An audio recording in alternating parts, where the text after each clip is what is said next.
ہم سب کے امام اہل سنت، مجدد اعظم دین و ملت، عظیم البرکت، رفیع الدرجت، آقائے نعمت، دریائے رحمت، امام عشق و محبت، کنز الکرامت، جبل الاستقامت، حامی سنت، ماحی شرک و بدعت، قاطع کفر و ضلالت، آیت من آیات اللہ، معجزۃ من معجزات رسول اللہ، سیدی آقائی مولائی ملجائی سرکار اعلیٰ حضرت فاضل بریلوی رضی اللہ تعالی عنہ وارضاہ عنا، پیران پیر سرکار غوث اعظم دستگیر کی بارگاہ میں خراج عقیدت پیش کرتے ہیں۔ بندہ قادر کا بھی قادر بھی ہے عبد القادر، سر باطن بھی ہے ظاہر بھی ہے عبد القادر، مفتی شرع بھی ہے قاضی ملت بھی ہے، علم اسرار سے ماہر بھی ہے عبد القادر، ذی تصرف بھی ہے معزون بھی مختار بھی ہے، ذی تصرف بھی ہے معزون بھی مختار بھی ہے، کار عالم کا مدبر بھی ہے عبد القادر۔ اور دوسری جگہ عرض کرتے ہیں طلب کا منہ تو کس قابل ہے یا غوث، مگر تیرا کرم کامل ہے یا غوث، دہائی یا محی الدین دہائی، بلا اسلام پر نازل ہے یا غوث۔ اور فرماتے ہیں تیرا وقت اور پڑے یوں دین پر وقت، نہ تو عاجز نہ تو غافل ہے یا غوث، رہی ہاں شامت اعمال یہ بھی، جو تو چاہے ابھی زائل ہے یا غوث، جو تو چاہے ابھی زائل ہے یا غوث۔ اور سرکار اعلیٰ حضرت نے تو یوں کہا تھا رضا کا خاتمہ بالخیر ہوگا، اور ہم یوں کہتے ہیں غلامان رضا کا خاتمہ بالخیر ہوگا انشاءاللہ، غلامان رضا کا خاتمہ بالخیر ہوگا، تیری رحمت اگر شامل ہے یا غوث، تیری رحمت اگر شامل ہے یا غوث۔ تو حضرات گرامی، یہ 11ویں شریف کا مبارک مہینہ ہے، اور اس کی نسبت سے ہمارے جناب علی احمد بھائی حشمتی نے اپنے گھر پر اس محفل پاک کا اہتمام کیا۔ اللہ تبارک و تعالی اس محفل کو قبول فرمائے، اور ہم سب کی حاضری کو قبول فرمائے، اور ہمارے لیے ذریعہ نجات اور بخشش بنائے۔ سرکار غوث پاک رضی اللہ تعالیٰ عنہ کی شان میں ابھی آپ نے اشعار سنے کہ سرکار اعلیٰ حضرت فرماتے ہیں واہ کیا مرتبہ غوث ہے بالا تیرا، اونچے اونچوں کے سروں سے قدم اعلیٰ تیرا، سر بھلا کیا کوئی جانے کہ ہے کیسا تیرا، اولیاء ملتے ہیں آنکھیں وہ ہے تلوہ تیرا، سارے اقطاب جہاں کرتے ہیں کعبے کا طواف، کعبہ کرتا ہے طواف درے والا تیرا۔ اور ہم اور آپ سرکار غوث پاک کا ذکر کیا کریں گے، اور ان کا مرتبہ، ان کی عظمت اور ان کی رفعت کیا بیان کریں گے؟ حقیقت تو یہ ہے کہ ہم ان کے مرتبے کو سمجھ نہیں سکتے، ہم ان کے مقام و مرتبے کو جان نہیں سکتے، اور سرکار غوث پاک کی عظمت و رفعت کے لیے سرکار غوث پاک کا یہ قول ہی ایک طرح دیکھا جائے تو کافی ہے کہ سرکار غوث پاک ارشاد فرماتے ہیں کہ اللہ تبارک و تعالی نے قرآن مجید میں ارشاد فرمایا وَيَخْلُقُ مَا لَا تَعْلَمُونَ، وَيَخْلُقُ مَا لَا تَعْلَمُونَ، یعنی اللہ فرماتا ہے اللہ تعالیٰ ان چیزوں کو پیدا فرمائے گا جن چیزوں کو تم لوگ نہیں جانتے ہو۔ خدا فرماتا ہے کہ اللہ تعالیٰ ان چیزوں کو پیدا فرمائے گا جن چیزوں کو تم لوگ نہیں جانتے ہو۔ سرکار غوث پاک فرماتے ہیں اے لوگو میں انہی چیزوں میں سے ہوں جن چیزوں کو تم نہیں جانتے ہو۔ وہ ہے سرکار غوث پاک رضی اللہ تعالیٰ عنہ۔ حضرات گرامی، تو یہ مبارک مہینہ منسوب ہے سرکار غوث پاک سے، اور نسبت کتنی عظیم چیز ہوتی ہے۔ نسبت ہمارے دین میں، ہماری شریعت میں، ہمارے اسلام میں کتنا مقام رکھتی ہے، اس کو میں آپ کے سامنے بیان کروں. میں نے قرآن مقدس کی آیت کریمہ پڑھی. اللہ تعالیٰ فرماتا اے ایمان یا ایھا الذین آمنوا اتقوا اللہ وکونوا مع الصادقین، اے ایمان والو اللہ سے ڈرو اور سچوں کے ساتھ ہو جاؤ. تو اللہ تعالیٰ نے سچوں کے ساتھ ہونے کا حکم دیا ہے. اور دوسری جگہ اللہ فرماتا ہے ان اولیاؤہ الا المتقون، اللہ کے ولی متقی ہی ہیں، تقوی والے ہی اللہ کے ولی ہیں، وہی ولی ہو سکتے ہیں. اور تقوی کے بغیر کوئی ولی نہیں ہو سکتا. اور تقوی کا سب سے پہلا درجہ یہ ہے کہ کفر سے بچے. تقوی کا سب سے پہلا درجہ یہ ہے کہ کفر سے بچا جائے. کفر سے بچ گیا تو تقوی کے پہلے درجے پہ پاس ہو گیا. اب آگے حرام سے گمراہیت سے بچنا ہے، پھر آگے بدعت سے بچنا ہے، آگے حرام سے بچنا ہے، مکروہ تحریمی سے بچنا ہے، مکروہ تنزیہی سے بچنا ہے. اس طرح سے درجے بتائے گئے ہیں، مگر سب سے پہلا درجہ جو ہے وہ کفر سے بچ کر کے ایمان اختیار کیا جائے. تو یہ سب سے پہلا درجہ تقوی کا ہے. تو کہنے کا مطلب یہ ہے کہ متقین میں سب سے پہلا درجہ جو ہوتا ہے وہ کفر سے بچنے کا ہوتا ہے. حضرات گرامی، تو بتانا یہ ہے غوث اعظم کی محفل میں آنے والوں، غوث اعظم تو ولیوں کے سردار ہیں، غوث اعظم تو ولیوں کے امام ہیں، غوث اعظم تو ولیوں کے سلطان ہیں. وہ تو تقوی کے کس درجے پر ہم اور آپ کیا سمجھ سکتے ہیں، ان کی ذات کو ہم سمجھ نہیں سکتے. مگر بتانا یہ ہے کہ تقوی کا پہلا درجہ کفر سے بچنا ہے. آج ہمارے لوگوں میں بھی عالموں کی، مولاناؤں کی، مولویوں کی تقریریں ہوتی ہیں، شراب کے خلاف بھی، جوا کے خلاف بھی، اور زنا کے خلاف بھی، جھوٹ کے خلاف بھی، اور جتنی برائیاں ہیں ان سب کے خلاف تقریریں ہوتی ہیں، بیانات ہوتے ہیں. مگر اگر کوئی شرابی ہے یا جوانی ہے یا اور برائیوں میں ملوث ہے، وہ گنہگار ہوگا، فاسق ہوگا، مگر ایسا نہیں کہ وہ ایمان سے خارج ہو جائے گا. مگر سنو، اگر کوئی وہابیت کو اچھا سمجھے گا، دیوبندیت کو صحیح مانے گا، اگر کوئی رافضیت کو صحیح جانے گا، اگر کوئی قادیانیت کو صحیح مانے گا، تو اب ایسا نہیں کہ صرف گنہگار ہوگا، وہ ایمان سے چلا جائے گا، وہ اس کا ایمان چلا جائے گا، وہ مسلمان نہیں رہے گا، مومن نہیں رہے گا. تو ہم یہ کہتے ہیں کہ اے لوگوں، اے عالموں، اے مفتیوں، شرابی سے بچانے سے پہلے وہابی سے بچاؤ، اور تمام گناہوں کی برائیاں بتانے سے پہلے وہابیوں کی برائی بتاؤ، دیوبندیوں کی برائی بتاؤ، اس لیے کہ یہ کفر ہے اور کفر سے بچنا سب سے پہلے ضروری ہے. اگر کوئی حرام سے نہ بچ سکا، ایمان والا ہے تو یقیناً جنت میں جائے گا، چاہے خدا بخش دے بغیر سزا کے، یا نبی شفاعت فرما دے، یا پھر خدا سزا دے کر کے پھر جنت کا حقدار بنائے. مگر جانا ہے اگر ایمان پر خاتمہ ہوا تو آخر انجام جنت ہے. مگر اگر کسی نے اپنے آپ کو سنی کہا، اپنے آپ کو بریلوی کہا، مسلک اعلیٰ حضرت کا نعرہ بھی لگایا، عشق محبت اعلیٰ حضرت کا نعرہ بھی لگایا، اور وہابیوں کو اچھا سمجھتا رہا، وہابیوں کے ساتھ بیٹھتا رہا، دیوبندیوں کو صحیح جانتا رہا، اور قادیانیوں کو صحیح جانتا رہا، اور رافضیوں شیعوں کو صحیح جانتا رہا، تو سنو، ایسی حالت میں مرنے والا سوائے جہنم کے کوئی ٹھکانہ نہیں ہوگا. اب آئیے، نسبت کی بات تھی. اس مہینے کو نسبت سرکار غوث پاک سے ہے، پیران پیر سے ہے. نسبت کتنی عظیم چیز ہوتی ہے. قرآن پاک میں اللہ تبارک و تعالی ارشاد فرماتا ہے ان الصفا والمروۃ من شعائر اللہ، بے شک صفا اور مروہ یہ دو پہاڑی کا نام ہے. مکہ شریف میں دو پہاڑ ہیں، صفا اور مروہ.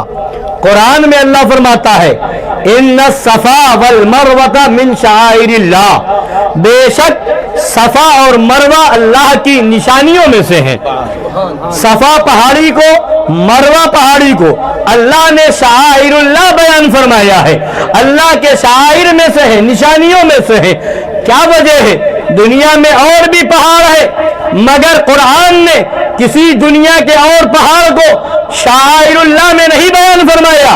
اللہ نے اپنی نشانی قرار نہ دی، مگر صفا اور مروہ ان دونوں پہاڑیوں کو اللہ تبارک و تعالی نے من شعائر اللہ فرمایا، اللہ کے شعائر میں سے ہے، اللہ کی نشانیوں میں سے ہے۔ وجہ کیا ہے؟ کس وجہ سے صفا اور مروہ کو یہ مقام ملا؟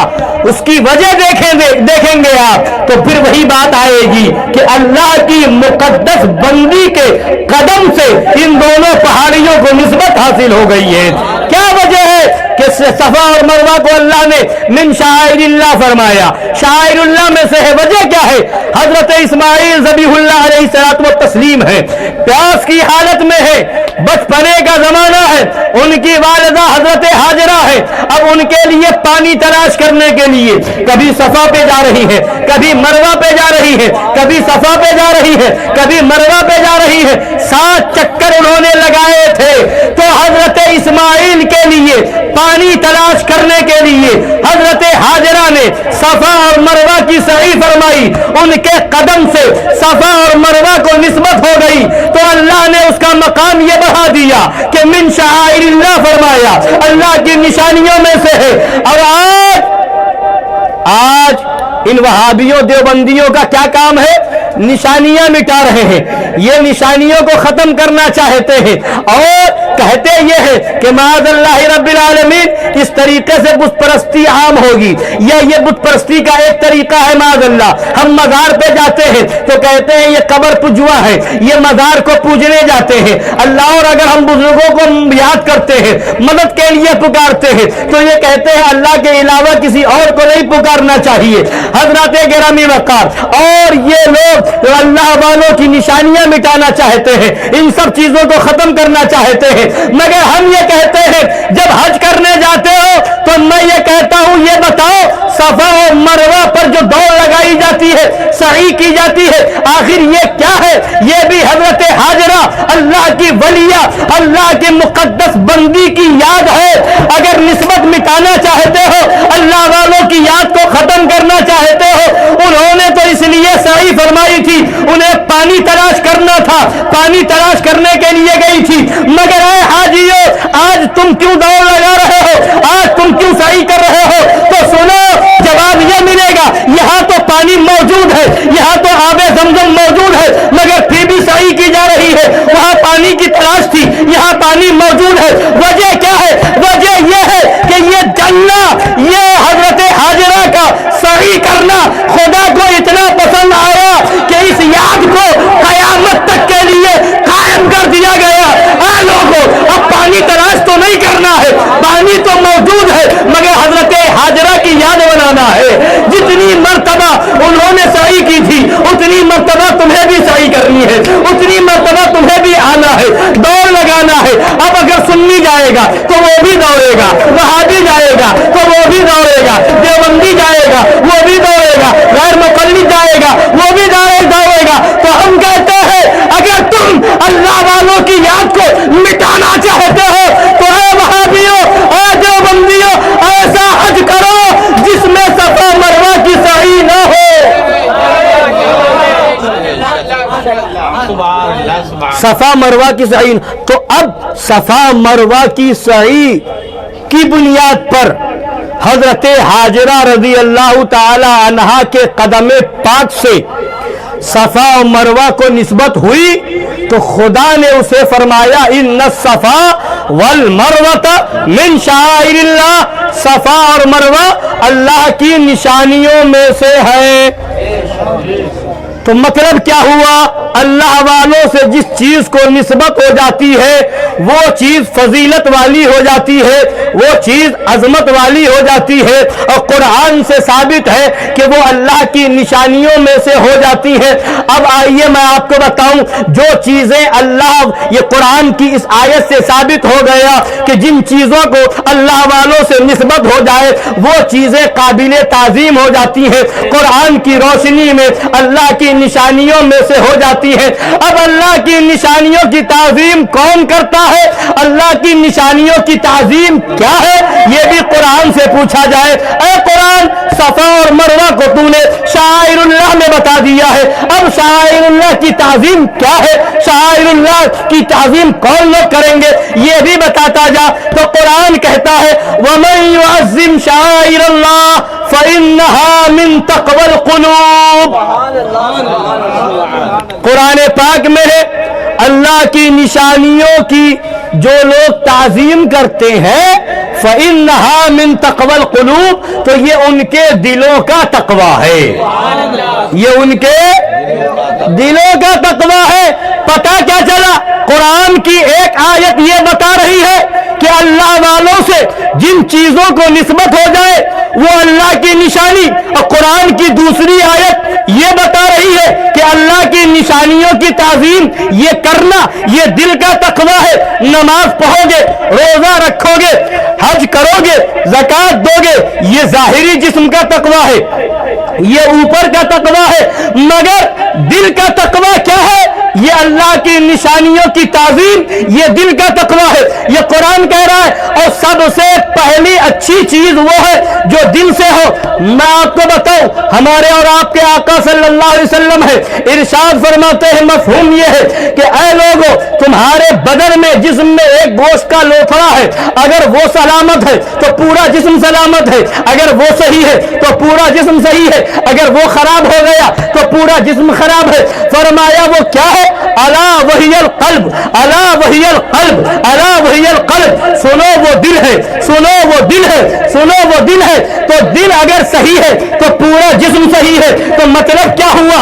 اگر دل کا تقوی ہے تو پورے جسم کا تقوی صحیح ہوگا، اور اگر دل میں تقوی نہیں ہے تو اوپر کا تقوی تمہارے منہ پر مار دیا جائے گا۔ تو آؤ نماز روزہ رکھنے کرنے والوں، زکاتیں دینے والوں، پہلے دل کو صحیح کرو۔ اور دل کا تقوی کیا ہے؟ اللہ کی نشانیوں کی تعظیم کی جائے، اور اللہ کی نشانیاں کیا ہے؟ جن چیزوں کو اللہ والوں سے نسبت ہو جائے وہ چیزیں اللہ کی نشانیاں ہو جاتی ہے۔ تو ہزار بار بلا تشبیہ و بلا تمثیل ربیع الاول کو ہمارے نبی سے نسبت ہے، اس لیے وہ بھی شعائر اللہ میں ہے۔ اس مبارک مہینے کو ربیع الاخر کو غوث پاک سے نسبت ہے، اس لیے یہ بھی شعائر اللہ میں ہے۔ اور رجب کے مہینے کو سرکار غریب نواز سے نسبت ہے، اس لیے وہ بھی شعائر اللہ میں ہے۔ سفر کے مہینے کو اعلیٰ حضرت سے نسبت ہے، اس لیے وہ بھی شعائر اللہ میں ہے۔ اور محرم کے مہینے کو امام حسین سے نسبت ہے، اس لیے وہ بھی شعائر اللہ میں ہے۔ اور سنو 12 ربیع الاول کی 12 تاریخ کو نبی سے نسبت ہے، ربیع الاخر کی 11 تاریخ کو غوث پاک سے نسبت ہے، رجب کی 6 تاریخ کو غریب نواز سے نسبت ہے، سفر کی 25 تاریخ کو سرکار اعلیٰ حضرت سے نسبت ہے، محرم کی 10 تاریخ کو امام حسین سے نسبت ہے، محرم کی 8 تاریخ کو سرکار مظہر اعلیٰ حضرت سے نسبت ہے۔ تو یہ وہ دن ہے جو شعائر اللہ میں ہے۔ اب ان کی تعظیم وہ کرے گا جس کے دل میں تقوی ہوگا، اس کا احترام وہ کرے گا جس کے دل میں تقوی ہوگا، اس کا لحاظ وہ کرے گا جس کے دل میں تقوی ہوگا، اور جس کے دل میں وہابیت دیوبندیت کا لقبہ ہوگا نہ اس کی تعظیم کرے گا اور نہ کرنے دے گا۔ تو سنو اعلیٰ حضرت نے ہمیں یہی بتایا، سر سوئے روضہ جھکا، پھر تجھ کو کیا دل تھا ساجد نجدیا، پھر تجھ کو کیا بیٹھتے اٹھتے مدد کے واسطے یا رسول اللہ کہا، پھر تجھ کو کیا۔ اور فرماتے ہیں نجدی مرتا ہے کہ کیوں تعظیم کی، نجدی مرتا ہے کہ کیوں تعظیم کی، یہ ہمارا دین تھا پھر تجھ کو کیا، یہ ہمارا دین تھا پھر تجھ کو کیا۔ تو حضرات گرامی وقار بتانا یہ ہے کہ یہ جن چیزوں کو اللہ والوں سے نسبت ہو جائے وہ چیزیں قرآن سے ثابت ہے کہ اللہ کی نشانیوں میں سے ہے، اور ان چیزوں کی تعظیم، ان کا ادب و احترام یہ دل کا تقویٰ ہے، تو پتہ یہ چلا کہ اب اللہ والوں سے جن چیزوں کو نسبت ہوگی ان چیزوں کا ادب و احترام یہ دل کا تقویٰ ہے، یہ قرآن بیان کر رہا ہے۔ تو حضرات گرامی اب آئیے ہم آپ کو لے چلے کہ یہ ہم اور آپ جو ہے سنی مسلمان جو ہے وہ وہاں تعظیم کرتے ہیں جن جگہوں کو اللہ والوں سے نسبت ہو جایا کرتی ہے۔ ہم مزار پہ جاتے ہیں تو تعظیم کے ساتھ جاتے ہیں، وجہ کیا ہے؟ مزار کو، وہاں اس جگہ کو اللہ والے سے نسبت ہو گئی ہے۔ ہم اجمیر شریف کو اجمیر شریف اس لیے کہتے ہیں کہ اس جگہ کو، اس مقام کو غریب نواز سے نسبت ہو گئی ہے۔ ہم بغداد شریف کو بغداد شریف اس لیے کہتے ہیں کہ اس جگہ کو غوث پاک سے نسبت ہو گئی ہے۔ کربلا شریف کو کربلا شریف کیوں کہتے ہیں؟ اس لیے کہ امام حسین سے نسبت ہو گئی ہے۔ حضرات گرامی وقار ہم بریلی شریف کو بریلی شریف کیوں کہتے ہیں؟ اس لیے کہ سرکار اعلیٰ حضرت سے نسبت ہو گئی ہے۔ مارہرہ شریف کو مارہرہ شریف کیوں کہتے ہیں؟ حضرت شاہ برکت اللہ مارہروی سے نسبت ہو گئی ہے۔ حضرت کالپی شریف کو کالپی شریف کیوں کہتے ہیں؟ حضرت شاہ فضل اللہ کالپی سے نسبت ہو گئی ہے۔ کچھوچا شریف کو کچھوچا شریف کیوں کہتے ہیں؟ اس لیے کہ مخدوم اشرف سمنانی سے نسبت ہو گئی ہے۔ تو نسبت کی بنیاد پر وہ چیز قابل تعظیم ہو جاتی ہے، اور قرآن کہہ رہا ہے وہ چیزیں شعائر اللہ میں ہو جاتی ہے۔ حضرات گرامی وقار تو اب آئیے آپ میں بتاؤں ہوتا کیا؟ نسبت کی بات ہے۔ ایک دکان سے پتھر خرید کر کے آپ لائے، پتھر خرید کے کچھ پتھروں کو آپ نے اپنے گھر کے باتھ روم میں لگا دیا، غسل خانے میں لگا دیا، اور کچھ پتھروں کو آپ نے مسجد میں لگا دیا، اب کچھ پتھروں کو آپ نے مزاروں پہ لگا دیا۔ کمپنی ایک ہے، دکان ایک تھی، قیمت ایک جیسی تھی، مگر وہی پتھر جب آپ نے اپنے باتھ روم میں لگا دیا تو اب اس کی کوئی تعظیم نہیں کرے گا، اب اس کا کوئی احترام نہیں کرے گا۔ مگر اسی پتھر کو جب مسجد میں لگا دیا گیا تو اب احترام ہو رہا ہے، اب اس کی تعظیم ہو رہی ہے۔ اب وہاں پر ناپاکی کی حالت میں نہیں جائیں گے، اب وہاں پر بچوں کو اس لیے نہیں لے جایا جائے گا کہیں بچے گندگی نہ کر دے، اب وہاں گندگی سے اس کو بچایا جائے گا، پاکی کا خیال وہاں کیا جائے گا، ادب وہاں کیا جائے گا، ناپاکی کی حالت میں وہاں نہیں جائیں گے۔ اور مزاروں پہ لگا دے تو مزاروں پہ چوم رہے ہیں، وجہ کیا ہے؟ اس لیے کہ بھلے اس پتھر کی اور اس پتھر کی قیمت ایک تھی مگر نسبت کی بنیاد پر فرق ہو گیا ہے۔ قیمت ایک تھی، دکان ایک تھی، جگہ ایک تھی، کمپنی ایک تھی، مگر اب فرق ہو گیا۔ ایک وہ پتھر جو باتھ روم میں لگایا گیا اب اس کی کوئی تعظیم نہیں ہو رہی ہے، اور مسجد میں لگا دیا گیا اس کی تعظیم کی جا رہی ہے، مزار پہ لگا دیا گیا اب اسے چوما جا رہا ہے۔ وجہ کیا ہے؟ وجہ نسبت ہے۔ نسبت ہو جاتی ہے تو وہ چیز ممتاز ہو جاتی ہے، وہ چیز قابل تعظیم ہو جاتی ہے۔ اس لیے ہم پتھر نہیں چومتے، ہم اس اللہ والے کی نسبت چومتے ہیں۔